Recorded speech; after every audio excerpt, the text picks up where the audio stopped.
His Excellency Ferdinand Romualdez Marcos Jr., President of the Republic of the Philippines. I know this in my mind. I know it in my heart. I know it in my very soul. The state of the nation is sound. President Bongbong Marcos is confident that the Philippines will not fall into economic recession despite soaring inflation. Marcos Jr. said that the low unemployment rate should keep the country afloat. We're about to say goodbye to 2022, and what an eventful year it is, and in 2 weeks was. From economy to politics is a time of transition for the Philippines. What's in store for 2023? We discuss in this episode of The Chiefs.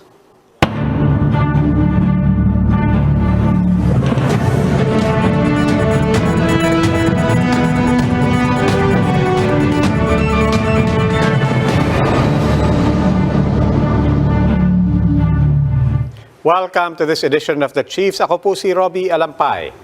I'm Ami Pamintuan of the Philippine Star. I'm Lucy Cruz Valdez of News 5. I'm Ed Lingao. Chiefs, welcome back. Yes, thank you. Thank Finally you. together. Long time no see. Talaga ito, long time no see. For Ami and I, it's our first time back My here. first time. In the studio, first time. At right? least kayo, matagal na kayo. Nasanay kami nakikita kayo dyan sa screen eh. Oo nga eh. So, mas maganda kami in person. Oo, syempre. Oo naman, oo. No contest Factual doon. yan, ha? Fact check natin yan.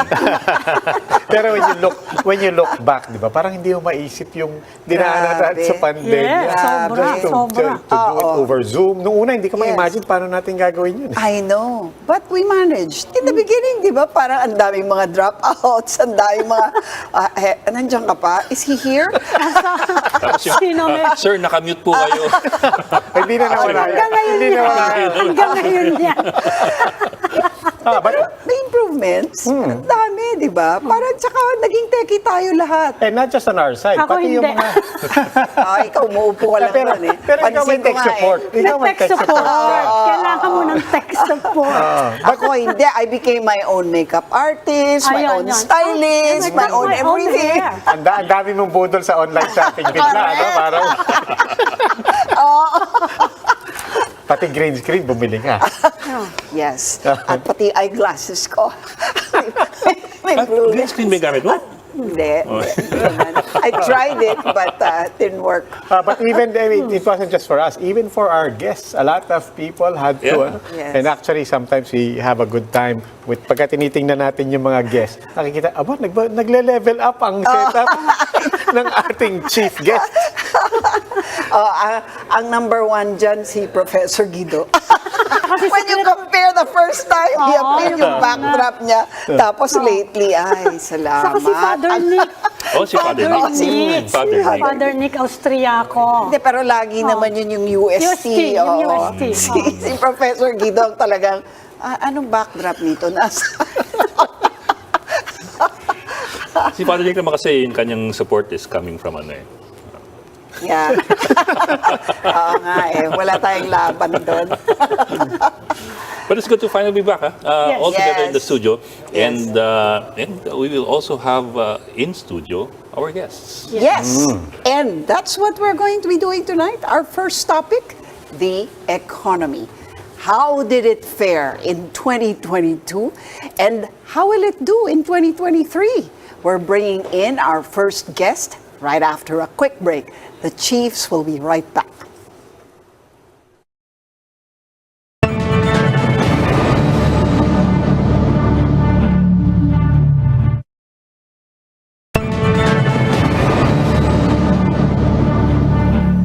Not a very good year for both the global and domestic economy. With only 2 weeks until the end of 2022, are we looking at more hopeful figures for the Philippines in 2023?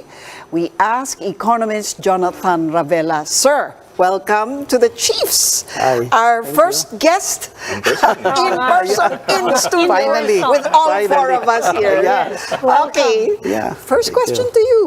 When are we going to see some light at the end of this tunnel of rising prices? Well, the good news is hopefully within either December or early first quarter, we could actually see the peak in inflation.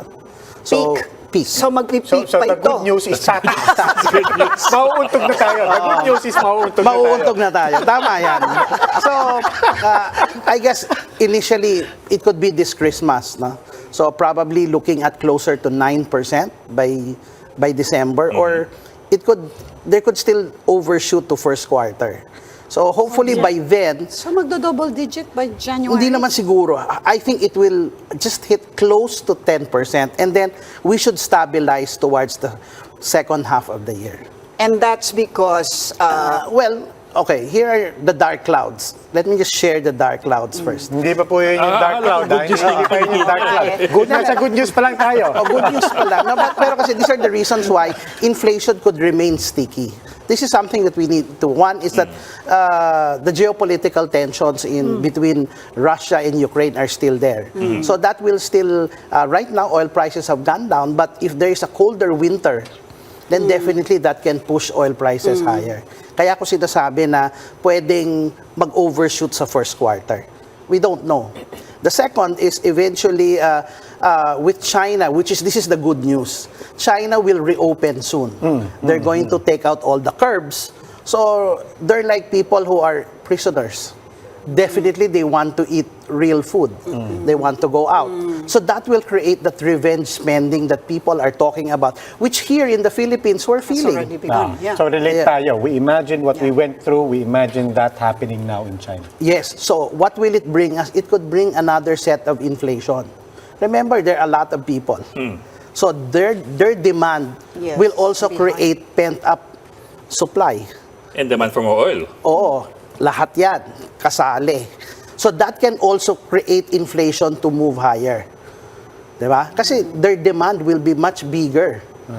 Diba? Tayo, 2.5 years, sila. Talagang matagal. Yung lockdown nila, talagang ibang klase. Pero sir, are you looking at that for the first quarter pa lang? Or you're thinking beyond the first quarter? No, Kasi I'm just with saying that will create that demand. So that's why pwedeng within the first quarter. So they've already started testing. So to me, it's a good news because that can help keep your economy afloat. Demand will rise. So here, pwedeng magkaroon ng, there could be demand for travel coming to the Philippines. No, that's true. China pa naman ang number Yes. one foreign Okay. visitor natin. So if they come, then definitely, most likely, there'll be a lot of activity, especially for tourism. So a slightly weaker peso is good for us. Diba? Tourism will benefit. So that's actually good. Yun lang, there's inflation is a bit tricky because there are two things. From March to probably end of the third quarter, we were seeing supply-side driven issues. Diba? Yung mga supply disruption, we've seen underinvestments in oil, kaya nagkakaroon ng supply issues. But right now, when unemployment rate fell to 4.5%, and that started ng fourth quarter, there's a demand component. People have more money in their hands because jobs are slowly being created. Bumabalik na yung sigla, nandiyan na yung traffic. Di ba? So that's also creating the other side of inflation, which is demand-driven. Okay. So nagsasabay ngayon yan, kaya pwedeng mag-close to 10%. Okay. So when unemployment comes down, most likely inflation will also rise further. So dalawa, may supply issue ka na, meron ka pang demand. So sometimes you have to do other extraordinary things. So try to bring that inflation down. And that can probably mean longer periods of higher rates. Pag-usapan na natin lahat. And then we can move on to all the other implications. You mentioned a slightly weaker peso. Anong projection niyo? Have we stabilized the peso? I mean, right now we're hovering at what, Okay. 56? And The fourth quarter normally is one of our biggest supply of dollars coming from OFWs. So we're really seeing this. But if we're seeing an economy that is still going to grow between 6 to 7%, we need to import a lot of things. So that, I think, will still feel that the peso will still be pressured. Also, the fact that the US will still continue to raise rates, although probably at a slower pace, but it will still keep an attraction for people to stay on dollars. So, pwedeng mag-senior yung peso. Oh, and Okay, that's when? Well, that can materialize in probably 6 to 12 months, within the 6 to 12 months. That could be driven by extreme factors, no? Which could probably, whether it's a risk-off in the financial markets that could trigger it, or geopolitical tensions. No? So yan yung mga pwedeng linchpins that could eventually change the landscape. Everything you've mentioned so far seems palliative, no? Yung mga ginagawa natin, nag-import muna tayo, diba? So when are we going to see a measure of sufficiency? Oh, it will really take time because if you compare the Philippines and Vietnam, we have the right land, diba? Yes. We have the technology. But what's the difference between Vietnam and the Philippines? One, mas masipag sila. Number two, Aray, ang sakit naman Maano ka nun. na, matutrol ka na. number two is that they're blessed with the Mekong River. Yeah, we love that. Tayo, we're a series of islands, but we don't have irrigation. Yes. Diba? Yun We yung have not problema harnessed, natin. yeah. So, part of the solution is really to ensure that we're able to have that irrigation so that we're able to water the fields. At the same time, come up with a strategy so that we're able to plant the right things. Diba? Parang ngayon, gusto natin puro rice. Diba? What we need to be able to is to compartmentalize the country, that some people will probably kailangan magtanim ka ng sibuyas, yung iba magtanim ng rice, and the other parts, fruits or Di ba whatever. sinubukan na yan dati? One product per region Oo, or per KGNA. province? Yes. Anong No. nangyari? What happened to it? Well, it really needs more. Well, at that time, hindi tayo masyadong digital. Like earlier, when you opened, you were talking about how we do things. Right now, what we've seen during the pandemic is that we were able to bring farm-to-table strategies. All because of digital, GCash. Yes. May pupunta sa Baguio, maybe in your neighborhood, siya na yung bibili, and then madi-deliver niya sa'yo. We've seen that during the pandemic. What we need to be able to do is try to do more of those. Yes. But this time, government needs to handhold these farmers so that they're able to produce the right amount. Kasi ang nangyayari, And there has to be a better system, Yes. diba, for reclassifying. I mean, who's gonna plant what, who's gonna Correct. sell, and the ICT will probably have to be active in this effort, diba? Kasi, I mean, we've seen the performance of the I think ICT. malaki We're going talaga to yung be naging impact ng digitalization Oo. over the last 2 years. So, we need to be able to prepare for those. Para hindi na natin makita yung makikita mo sa news, merong maraming natapon na kamatis, Right. di ba? If we're able to try to do that on a digital scale, it's very easy. And there's a lot of we need to be able to, or we should, and so on. Now, we're talking about 2023. At least dun lang. If you look at the budget right now, if you look at the programs of government, what are your indicators that we're at least looking at the right things? Well, the 5.268 trillion pesos budget has a lot of infra already, especially more on the local government units. Kasi 'di ba na lahat na devolutionize na, 'di ba? So, however, we need to be able to do the other things to shift the Philippine economy from a services to a manufacturing hub. Right. So, we've started this in 2016. So, we need to be able to do those projects to be able to fast-track our shift from services to manufacturing.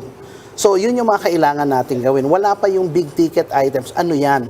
Although they were planned before, what will be implemented in 2023? Yes, we're growing right now at around over 7% in the last 3 quarters. But again, there are things that businessmen would like to see. Sustainability. Right now, the reason why we're seeing the growth is really all about Filipinos don't have a lot of savings. So yung ordinary Filipino have to wake up and get a job. So pag gumastos sila, may kakainin sila, the economy will move. And that's why your OFW plays an important role. Consumption. What I think is not being talked about is the impact of the BPO sector. The government has extended the work from home strategies kasi nakikita nila that over the last 2.5 years, sila yung may growth rate on jobs. Despite the complaints of slow internet, they were able to work from home. One of the And things, now they want to work from home permanently. in I a mean, way, most of them, yes. diba? Ayaw nang bumalik sa Kasi nakita nila yung value, and this is one thing that the Philippine economy is looking at. Ito yung gig economy. Those that are working at home, kaya mong gumawa ng side hustle. And that's actually driving your Yes. underground economy. That's Kaya true. may spending ka. Now, what is so important of the BPO sector is that it's around 28 billion dollars, which is almost near the 30 billion of OFWs. Pwedeng magkaroon ng shift to BPOs. And what's so important about it, the spending is all done at home. Yes. The social cost could be reversed. Diba? Buo yung Right, Pilipinong, yung pamilyang No Filipino. need to leave. Diba? A while ago, you were talking about the importance of the manufacturing sector and developing it. Yes. But right now, we're talking about the BPO sector, which is a service-oriented sector. What about the manufacturing naman? Hindi, yung services kasi, yan yung mabilis mawala yan eh, di ba? have to grab it Depending. na yan, Oo. Ito kasi, when you have manufacturing, they'll just lease the property for the BPO. They don't actually invest so much. Most of the investors that will put up these buildings are the locals. But when they're manufacturing, and these are big companies coming here, these are foreign direct investments. Diba? I'm talking about investments that are coming outside From the outside. going to not the PEZA zone, dito sa atin. Yes. Kasi when you go to the PEZA zone, you sell 70% diretso outside. And 30% dito. You only benefit very little. Where do you export? To G7 countries whose growth rates are below 3%. Diba? But if they invest outside the processing zone, they get to tap 100 million Filipinos whose average age are 26.5. Sila yung may spending power. Sila yung mahilig sa YOLO. You only live once. Pero matagal na natin, we've been trying to attract manufacturing for the longest time dito sa atin. Unang-unang reklamo nila, mahal-mahal ng kuryente. Kulang yung infrastructure. Telco. Tapos ang hirap-hirap, kahit dalawa ng natin, anti-red tape, ease of doing business. Yung pa rin ang reklamo. No, but- na mahirap pa rin yung bureaucracy. So ano yung projection nyo in that area? I think we started to turn a corner since 2016. We fast-tracked a lot of infra. And BPO was one of the beneficiaries during the pandemic. So, if we BPO yan continue... manufacturing. And then, what I'm saying, Sige. the build-up of infrastructure, like, nagko-complain sa internet, di ba? We still had a better internet even during the pandemic. Di ba? So, that is actually something na... Saan ka ba nakatira? Joke. Well, I had no problem during the pandemic and the internet. So, but I think the key factor really is that we're seeing this impact of the infra. No, yung iba na call center agents who used to stay here in Metro Manila left for the provinces. Siyempre, malaki yung impact ng change of scenery. Malaki rin yung impact ng salary nila. A 50,000 in Metro Manila is like 70,000 in the provinces, di ba? So, but they're still able to do the same internet. Nakakapagtrabaho sila. So that is something that we can say, over the last few years, we've seen an improvement in infra. Now, we need to do that catch up now. That's why importante yung infra spend na ituloy-tuloy natin. Now, whether we're going to do it as government borrowing or PPP, we need to know that so that the rest of the investors are able to join the bandwagon. Those who are in the real estate, since the pandemic, continued their activities. Kasi sa kanila, you have to build and they will come. Di ba? Ganon ang strategy nila. Kasi, Field of dreams, ha? Oo, ganon talaga. Kasi pag hindi mo pag ginawa ngayon yan, pagdating nila, di ba? Okay. Look what happened to, sorry, let me just add this. Look what happened to tourism. We reopen as early as February. Although malayo yung target natin, but we hit close to 2 million tourists already. Kasi nag-benefit tayo eh. Di ba? Kabig tayo ng konti. Because it's inevitable also that we talk about this, particularly now at the end of this year, because government wants to talk about this. The Maharlika Investment Fund, as we're speaking, it looks like it will hurdle the House of Representatives. No surprises there. It's been certified as urgent by President Marcos.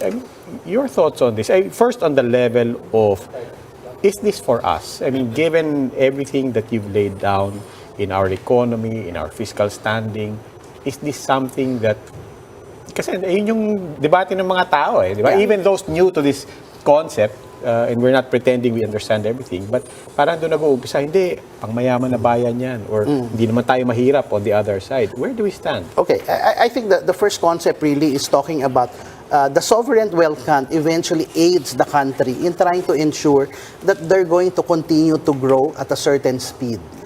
Diba? So one of the things that other countries like Norway, Saudi Arabia, Singapore, they have all excess money. These are all excesses of their funds that they're able to invest. The difference with the Philippines, we don't have that much surplus. We have a lot of deficits. So we have controlled issues that we need to be able to invest in. And as I said, we need infrastructure, agriculture, and eventually power. So hopefully this fund should be able to address that. Yun ang kailangan natin gawin. Now, the question is, the first thing when I heard about this, I felt the duplication. Because this could already been done ahead by the other agencies. Now, maybe because of the size of infrastructure, we need to be able to do it on a bigger scale. But the question is really, how fast are we going to implement with this new MIF, which we can do now, diba? All these other agencies are lending to the SMEs, which is eventually the bloodline of our economy. Sila yung talagang nagda-drive ng jobs. So you're saying that the money that, for example, Land Bank, the money that Land Bank would have set aside for loans for those who want to set up new businesses, SMEs, will now be utilized instead for the Maharlika? Is that the layman's idea? Well, eventually, of course, the part of your capitalization and your investable funds, there's a targeted number of, or a targeted amount for lending, di ba? Now, if they really do have an excess, yun yung pwede niyang i-share. But this is all at the start. Yes. Give us a reality check on the projections for this fund. Because government is saying, oh, malaki yung ang natin dito, 7, 8%, and so on. But what's the reality check on can we actually lose money here? Well, eventually, it really depends on the projects that we want to do. If these are very long-term, you need to be able to continue funding it. Diba? The reason why one can look at the big countries that have sovereign funds, that have excesses, as high net worth individuals. These are excess money. If they made the wrong decision to invest, they can accept the loss or they can hold on to it. They will survive. Paano tayo? Do we have The that kind Philippines of is like a access? retail investor. This is our money which we want to invest in infra, agriculture, and let's say power. Now, pag nagkamali tayo dyan, it will take a lot of time to be able to add more money. Hindi tayo pwedeng maglagay ng regular. So yun yung challenge. We need to be able to be more transparent and more focused. So, But sir, let me get more straight to the point. Kasi ang sabi sa amin ni Congressman Erwin Tieng, siya yung chairman ng Committee on Banks, minimum 7% ang kikitain niya, ang return niyan. That's based on the average daw of the other sovereign funds all over the world. I don't know if it's possible to actually put together an average kasi it fluctuates din naman eh. Yes. So but in the end ang nila is minimum 7%. Well, ang ganda pakinggan.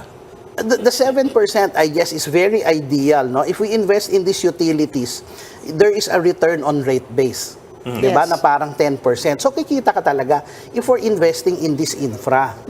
Diba? Pero dahil nag-uumpisa tayo, how much are we going to put there? Diba? Kasi kailangan, the fund will eventually become self-sufficient. Hindi ka magdadagdag ng magdadagdag. Diba? So kailangan, tama yung Pero sinabi pag-setup nga mo. nila, they're going to invest in infra, in power. No? Yeah. So that was very clear. Yeah, kikita ka, pero hindi agad-agad yan. O gaano katagal yung hindi agad-agad? How long? How Probably years maybe ba yan? 5 years. Kasi syempre, if these are new infra projects, kailangan gagawin mo pa yan. So Diba? in the meantime, before the 5 years, Syempre, may gestation period ka. And you could lose money, di ba? hindi ba project na rin naman nila yung kung ano man ang they can put loss? the money back in the coffers of GFIs. They can buy government securities and they still earn money. So that can be another way of doing it. But of course, you Ginagawa want na to... yan ng ano eh. Hindi parang inikot mo lang. Kampante pa Exactly. kayo. Inikot mo lang. Binigay No, mo, that's why tapos sabihin, ganun ganun lang. lang. Ginagawa na The nila key yan. here really is transparency. So you want to be transparent. Parang yung sa build. When people, in the early onset of build, what did the government say? All right, we have a website. Punta kayo sa build. Lahat yung projects, naka-geotag, makikita nyo yung photos. Everybody, They've recognized, obviously, at this point, the moral hazard of putting the president as chair of this fund. Making the finance secretary the chair instead of the president, is that enough? well, I think most likely what they will do is they will add to the investment committee yung the stakeholders. Like Land Bank, DBP, ilalagay mo Yeah, yan. nandun sila, sir. Oo. Yes. The So, president syempre, kailangan, meron silang, they should have that investment committee to eventually make this evaluation. Okay. Ito, last question na lang. Because we asked this yesterday for Congressman Cheng. I don't know how unfair or how unreasonable it is to ask, or how unfair or unreasonable it is to always be conscious of the black swan events, di ba? But how lucky are we, assuming na papasa naman talaga to, di ba? How lucky are we that they didn't propose this in 2019? I mean, what would have happened as a mental exercise? What if they had passed this in 2019 at the start of the pandemic that we did not see coming? Okay, if we did it in 2019, we could have insulated a negative 16 in 2020. Kasi meron kang shield. That's why, for the economy to grow in 2023, all of these dark clouds that I mentioned, kailangan meron kang pang-kontra. And to me, the key word was infrastructure spending para ma-insulate mo itong mga black swans. So if in 2019 we established this and we started investing in infra, power, food, the economy would have hindi ganong ka-severe yung bagsak. Kasi nakapag-prepare ka. Kasi meron kang ginastos. Ngayon, we're at the point na we're slowly moving on. And the last 2.5 years, we really borrowed a lot to ensure that we survive the pandemic. Diba? in other words, we don't have as much resource now. Compared to 2019. Okay. Jonathan Ravelas. Sir, maraming You're salamat. welcome. Thank Thank you. you. sir. Thank you seeing you in person. And we will start up another conversation after this break. Keep it here on One News.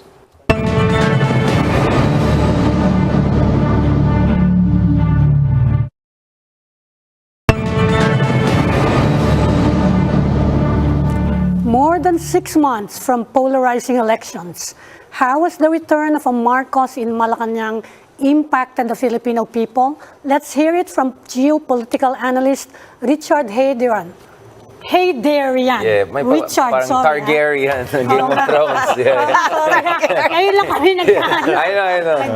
nagka-in person. Well, welcome back to the Pleasure. Chiefs. No? Nice to meet you in person finally. Nice meeting you in Again. person finally. And today, our president is returning from yet another foreign trip. And Very busy, significantly, very busy. from It's the his- European Union Yeah. na inaaway lagi ng kanyang predecessor. So ikaw, what's your take on the first 6 months of the Marcos administration, considering where he was coming from, all the criticisms, Right. all the high expectations? Yeah, I mean, the best way to describe it is the great moderation or restoration, depending on how you want to look at it. It's great restoration, obviously, because the Marcoses are there, but it's not only the Marcoses, it's a whole elite faction in the Philippines who are back in force. We no longer see an attack on the so-called oligarchs, etc. So a lot of the excesses, populist antics that we saw under President Duterte, that's kind of out of the window right now. It's also moderation in the sense that literally we see moderation of the language of the president. No, the bully pulpit of the president is not used to engage in too much spice and colorful language. Rated R. Or cussing, yeah. So hindi na kailangan mga rated ganon. Yeah. More than that, we see literally moderation of the drug policy of the former president, much more humane, much more focused on human life, not only human rights, but human lives. And then also sa foreign policy natin. That's, I think, where we see really both restoration and moderation. Moderation in terms of making sure we have, the usual plagiarized term, friends of all, enemy to none, etc. Of course, I have some issues with that. We can talk about it later on. But also the fact that we're restoring yung mga frayed ties natin with our traditional allies and partners. President Biden said we had some rocky times, so he kind of admitted that. And he very much welcomes the fact that under President Marcos, we are kind of back to where we were before.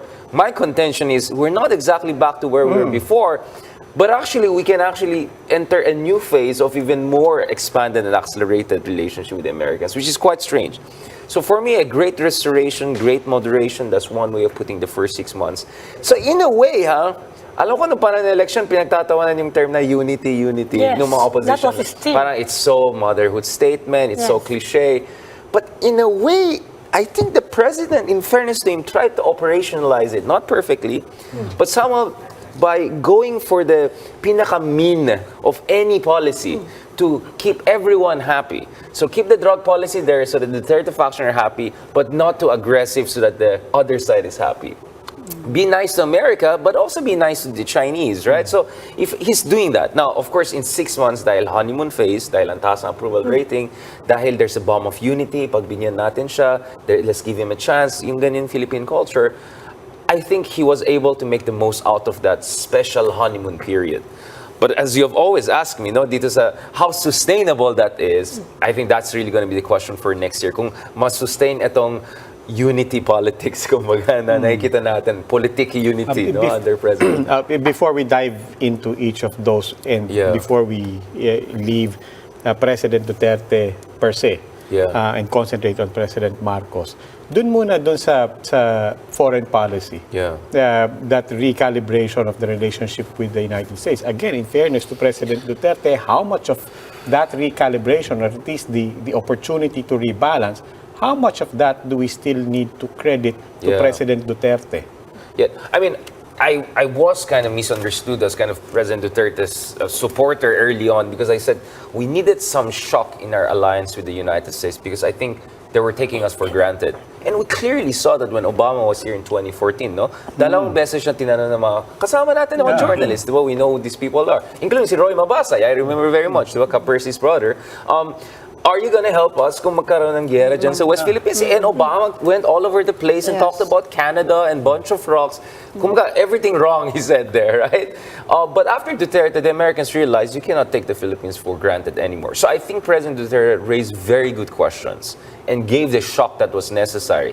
But he also went too far. And nakataon lang swerte siya na natapos ang term ni Obama agad, right? Because my sense is if Obama were still the president, way into the Duterte presidency, there would have been serious tensions over human rights, drug issues, and nanalo si Trump. And Trump, he more or less has similar mindset as President Duterte. He just happened to be in an established democracy, so he couldn't do things that President Duterte did here as a fledgling democracy. So, my element of luck and contingency. So, yes, you have to give credit to President Duterte for giving that initial shock, for raising the right questions, but I don't think his answers were correct. For instance, did he have to go and say, I love China and China will protect me? How is that going to help our alliance with the United States? He could have done what President Arroyo did, or what Marcos is doing. Be nice to China, but not to be slavish, right? And he could have been more, make sure na we get more out of US without undermining yung ating arbitration award. So for me, that's the problem. If you don't give credit at all to President Duterte, I think that's unfair. I think he had enough strategic courage to get things going. But he really had a lot of excesses. So kumbaga, yung ginagawa ni Marcos dito is same strategy, different tactics, right? The strategy is extract the most out of our alliances, pero yung tactics niya, mas refined. Yung tactics niya, and not to mention, it's not only more refined, it's handled by pros. Look at our foreign secretary right now, compared to the previous foreign secretary. I'm so glad we have a foreign secretary who hasn't blocked me on Twitter. We have a defense secretary, right? Who's as good as the previous defense secretary. Not to mention our current ambassador, in the US, Babe Romualdez, who's a fantastic guy, really the chief architect of our policy towards the US. So the right team is there, the right mindset is there. The Duterte strategy is kind of still there, but the tactics are changing, and tactics matter so much in geopolitics. On the local level, we've seen quite a bit of shifts from the Duterte to the Marcos in terms of pronouncements and policies. Among other things, you mentioned the drug war. We've seen a significant softening. EU and US relations. And we also mentioned the oligarchs. How do Filipinos reconcile that shift from one to the other and still be supporting both? Let's be honest. As far as our election is concerned, there's almost sometimes a religious, spiritual, messianic element to our politics, right? The idea is that the presidency is like a manna from heaven. So that means for every moment or phase in our history, sa ating kasaysayan, may specific na tao, anointed the right somehow. time, yeah. Let's be honest. There's that definitely messianic aspect. Is it our Catholic culture? Is it our Asian? Surely there's that element, right? So the idea was that you needed a Duterte in 2016 because we were going, kind of off the rails on a certain issues like drug and criminalities. In 2010, literally, let's be honest, President Aquino, the late, also came in kind of in the messianic form of, corruption is eating our system, it's rotting.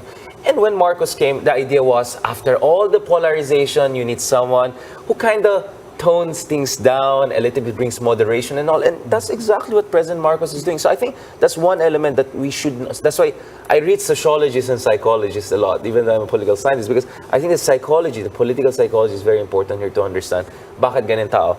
And as I said, President Marcos is so good in splitting the difference, almost Chinese style, right? Like he will have enough continuity to satisfy the Duterte base, but just enough departure to also satisfy those who are looking for some progression or change. Where he is not going far enough, is that still about satisfying the Duterte base? In particular, two things.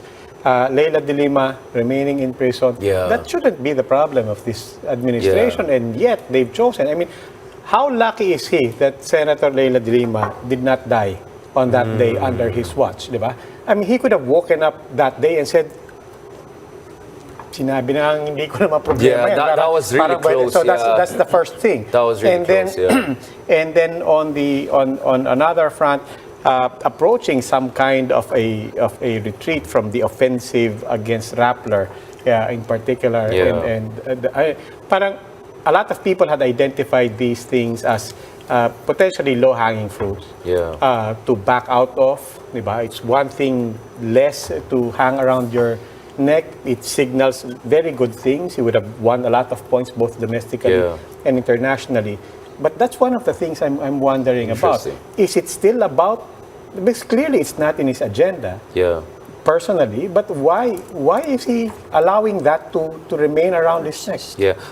I think that's where I watch very carefully, see Justice Secretary Remulla, right? So on one hand, you see he kind of makes points that appeal to the Duterte side, but at the same time, he kind of welcomes a UN rapporteur on like women's rights and all. You get what I'm saying? Again, the splitting the difference. They constantly do that. But my point is that's just sustainable for so long, right?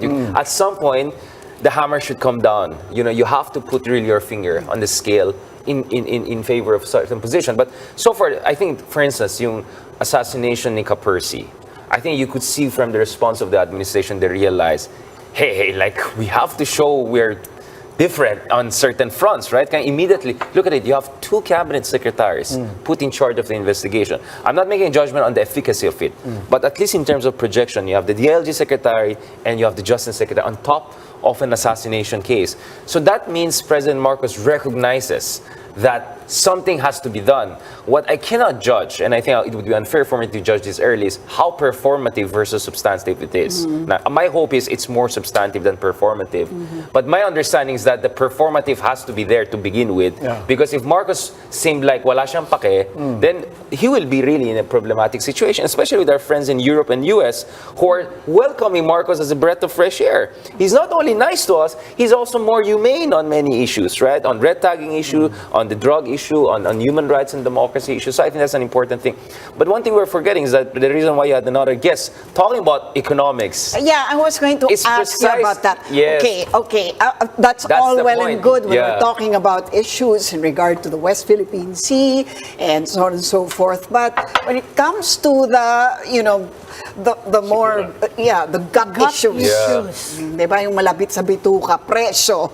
I mean, we have seen prices rising non-stop ever since PBBM took over. And this is not to fault him, but the economy is just so bad. And you cannot say that it's just the Ukraine-Russia war or the pandemic. It's also, kunyari, sugar importation. Right. Ano ba nangyari doon? Nawalan tuloy kami.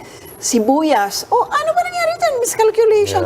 So people are asking, ano ba nangyari? Diba Agriculture Secretary natin ang presidente? And yet, this one important thing, prices of basic commodities. Food.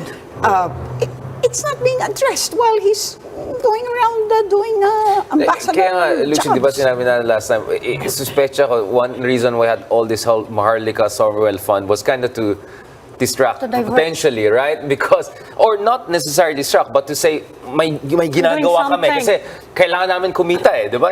That's essentially what President Marcos said during his interview on the way to Europe, right? Tinanong siya about the fund. He said, We need kailangan natin, investments. we need to get funds somewhere, right? That's why we're thinking about ways to generate money and income for the country, right? So there you can see he's under a lot of pressure, right? But you see that's But also... even that is something that the ordinary man on the street cannot appreciate. They don't even understand the Maharlika Investment Fund. In the meantime, magpapasko na 500 pesos daw ang gastusin ko. Exactly, di ba? Well, that's why the president has at least some initiatives of I think, di ba mention initiative on the rise? Kadiwa. Exactly. But we know it's not really a mass one. So you can see there's a scrambling element going on. Just scrambling here and there, come up with some initiative to project some sort of competence and all. Obviously, yung idea na ibe-blame lang lahat sa international factors, that's not gonna buy you so much sympathy when people are hurting every day, right? And the fact that he's still holding on to the cabinet Of post. Agricultural Secretary, right? is And that not much is something- happening there, Isn't that something that he should that's give up? definitely his challenge. But you see, my sense kasi with President Marcos is I had a back and forth with a foreign journalist friend of ours who placed Marcos, Duterte, Bolsonaro, Trump in all one basket. And I said, I don't actually agree with that because I think Marcos he did populist messaging, but as a person, he doesn't have that instinct, right? He's nothing like President Duterte. Yes. Like President could sit down for 6 hours, sing his own tune, and get away with it, right? Marcos, no, he's very standard political. Let's be honest about it. Yeah. But he has what I call technocratic populism, right? So if you look at Maharlika, it brings both. The Maharlika is the populist part. The Sovereign Wealth Fund is the technocratic part. And he keeps on trying to do that, bring the two strands together and make it work. Kaya nga dun sa mga speeches niya, he always talks about economics, macroeconomics. Yung English niya nga na sobrang complicated, pati yung mga ibang journalists parang hindi nila ma-appreciate, diba? But that's his way of showing competence. Hawayin ka ng mga journalists. Ikaw No, I mean, let's be honest. They're like some Wharton lingo and like PPE, like Oxford. I'm not sure, like, you need to use that in a context like a sauna or something like that. No, but so, I think yun yung instinct niya eh. Like, I think whenever he feels pressure, he wants to say, ekonomiya ang mahalaga at magaling ako dito kasi naintindihan ko yung nangyari at andito naman si Jok na, andito naman si ano. So, I don't know how long he can pull that off, but he has been doing that. His inauguration speech, his sauna, all of his speeches. Whenever he's abroad, di ba, parating mga PR, nakakuha tayo ng 4 billion pesos of, I always say, pledge of investment. Like, let's be so, I think that's his fallback option. He constantly goes back to macroeconomic But so far, he discussion. seems to be able to pull it off because his numbers are good. That's my point. So if you're Marcos and you're like in numbers, but that's the point. Like, how are you going to look at the numbers? If you look at the gross numbers, it's good, 80%. But he had like 42 42% disapprove, or 46% dun sa inflation issue, right? Yeah. So that's my point. I'm sure kung yung Maharlika Fund, sinervey yung Maharlika Fund lang. I'm not sure you might get the good, maybe 50-50, right? I mean, real surveys, no? So that's what I'm saying. It depends also how you look at it. So it's not a disaster, but the point is, if you're Marcos, you're thinking, I need to show something, right? I cannot just keep on bringing it up to macroeconomic technical issues or hindi ko lang madadala lahat sa Maharlika lang, right? You have to give something people. Well, maybe luckily for the president, I mean, you already had your econ guests and all, the inflation picture might actually improve slightly earlier next year. And so we see in the US, it's already coming down. The US might go into recession soon. So that actually, the picture might improve. So again, this goes back, diba, dun sa sinasabi natin. It's one thing for the government to have shortcoming. It's another thing how it's interpreted and communicated by the opposition. And the constant issue we have here is the opposition, I don't think, is coming up with an alternative, right? That kasi parang Mahina yung opposition, you're saying. mahina yung messaging. So my point, kasi the messaging is Does the opposition even exist? Hindi, but I think know where they to the are, point right? that we had before, di ba? Yun nga yung parating The opposition has more than enough ammunition in terms of themes and topics that they can latch onto. But you've been saying that, but who among the opposition is going to take that? Who's the talking head? What's the Are you seeing dominant anyone? narrative? Are you seeing anyone? No, I mean, because in the US, we saw it very clear, diba? I mean, if Biden goes wrong on inflation, that becomes the issue and everything like that. And it's a very, parang, standardized message, no? You can see from Republicans all across the United States almost. Here, I'm not saying that. Like you have 50 shades of criticism of the same issue. But is it also does it also go to the fact precisely na mataas pa ang approval ratings? And it's possible that approval ratings does not hinge on, at least for the first few months. It does not actually hinge on prices and economic matters. It just hinges on the good feel, the basic promise, which is that we will lower the temperature of politics, we will be less divisive, and so on. And actually, malayo pa rin sa bituka, but that's what we're asking about in 2023. Siguro naman, it's coming. I mean, the shift in topics, the shift in discussions. You know, the next Christmas is going to be 12 months away. And now we really have to focus again on, if Jonathan Ravelas is correct, 10% inflation. Ang take ko is, the best approach for the responsible opposition is essentially to show their responsible position. They'll say, naintindihan namin, may democratic mandate siya, we want the president to succeed, his success is our success, but we believe there's a better way of doing things, and therefore do A, B, C, and D. And like for instance, in Australia, in UK, they have shadow government, right? So literally, may counterpart kang finance secretary. No? So kung ito yung argument ni Jokno, meron din silang Jokno.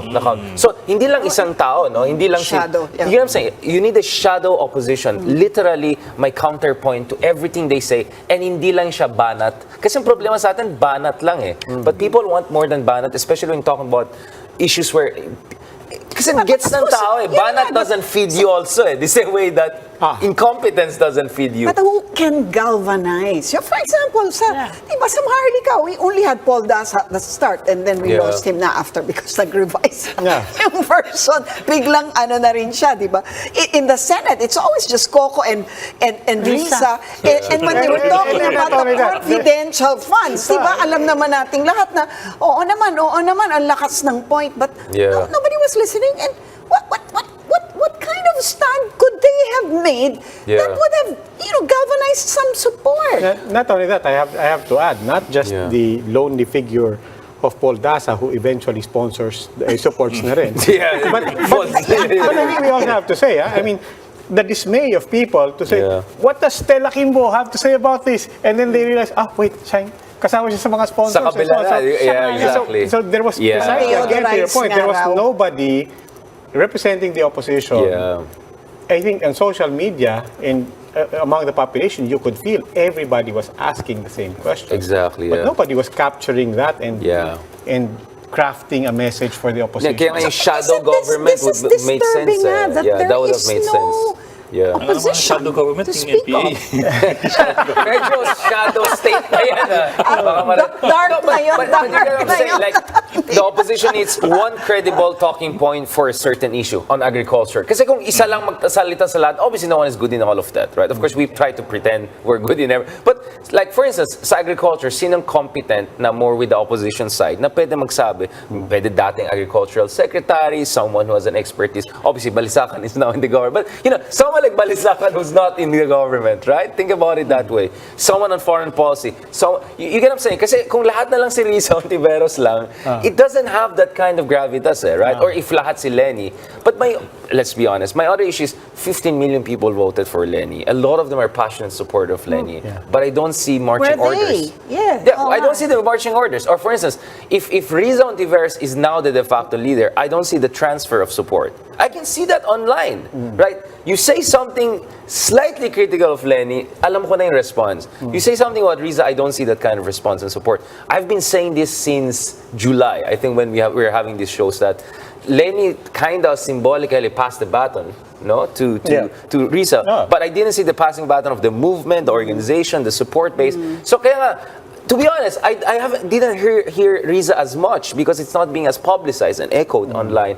Compared to Lenny having some visit in a speech in Harvard is all over trending in Twitter. You get what I'm saying? I'm sorry. Hindi kaya dahil first 6 months lang and people are saying, baka naman sabihin, But may point si Lucci kasi. But Lucci saying, gutom ang tao ngayon eh. Exactly. The tummy doesn't have the same time clock as politics. Yes. Do you get what I'm saying? Like, politics has 6 months to 1 year. At mukhang magtatagal pa yan. That's So my- how long Yeah. before people will start blaming the government for this As I said, issues? the opposition cannot do the usual Banat style lang. They have to come up with clear alternatives because that's where you expose gaps and incompetencies. So, in fairness, the critics of the Maharlika Fund did a good job.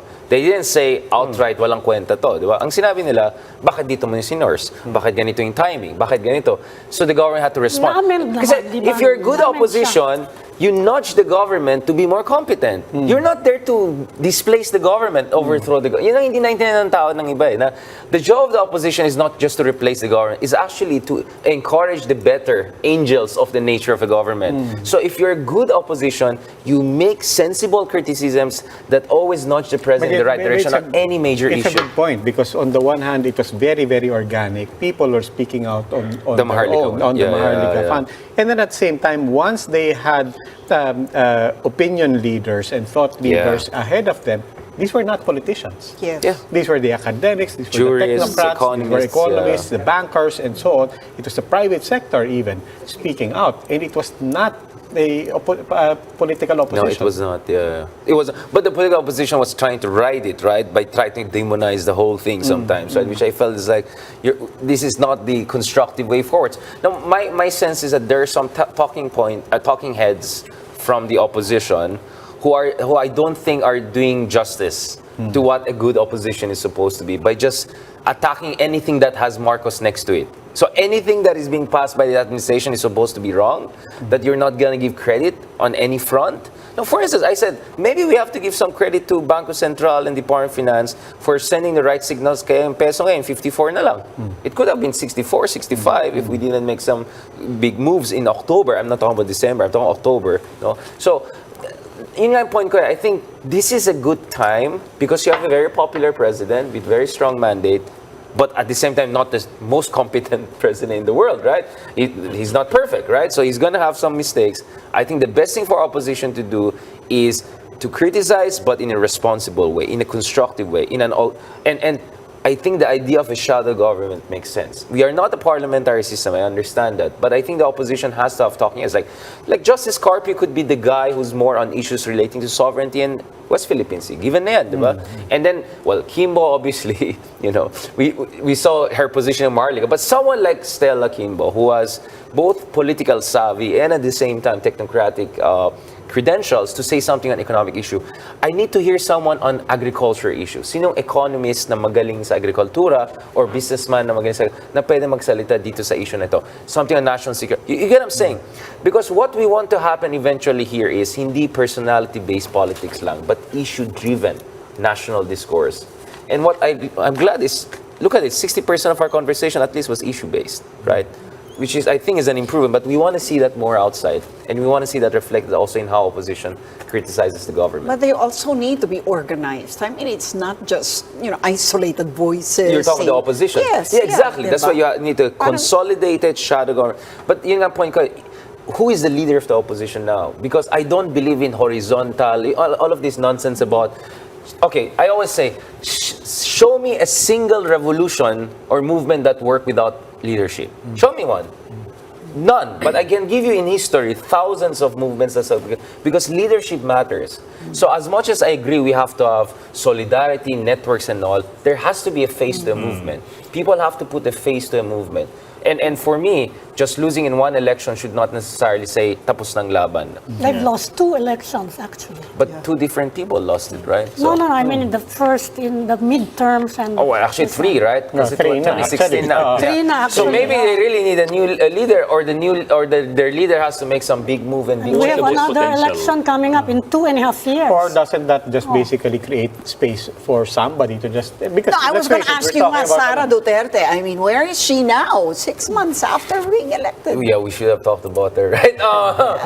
That's also quite a surprise, right? Because let's be honest, my contention, I got into a lot of hot waters because when I said without Sara Duterte, I don't think Marcos would have done as good in this election. No, but that goes to my earlier question kanina. How much of Mr. Marcos's leadership right now in political calculations still hinges on the Dutertes? Yes. Or can he actually now go and strike out on his own? I think 6 months is too early for you to make a final judgment. I'm talking about Marcos' calculus, no? But we saw that Marcos was able to introduce massive changes on foreign policy front, on the drug war front, downgrading, red tagging and all, without a significant backlash. At the end of the day, he's a president, and the president has so much power, resources, and political capital that I think if I'm Marcos, I'll feel much more confident in going much more independent in the coming years and so. So ang tanong ngayon is what will be the game plan of Sara Duterte as the vice president and how she's going to keep relevant and keep the momentum if she's really the one to run for the presidency. But there's an undercurrent of backlash already dun sa red tagging. You have Lorraine Badoy and her group. They've been pushing back consistently. They tried 2-3 months ago, and now they have a Supreme Court case and something to deal with, right? And my point, I didn't see that gaining as much momentum. I mean, the pro-red tagging stance, right? So I think dito mo makikita, fundamentally Filipinos were moderate people. Fundamentally we're liberal in a sense that we don't want too much polarization. So I think this is where the president has momentum on his side. Okay, Richard Heydarian. Unfortunately, we've run out of time. Maraming salamat. My pleasure. Thank you. Thank you. Thank you. Mr. And that is Heydarian. it for the Chiefs. We hope it was discussed. We'll keep the conversation going. I'm Robbie Alampay. I'm Mami Paminton of the Philippine Star. I'm Lucy Cruz Valdez of News 5. I'm Ed Lingao. We are One News, all sides, all the time.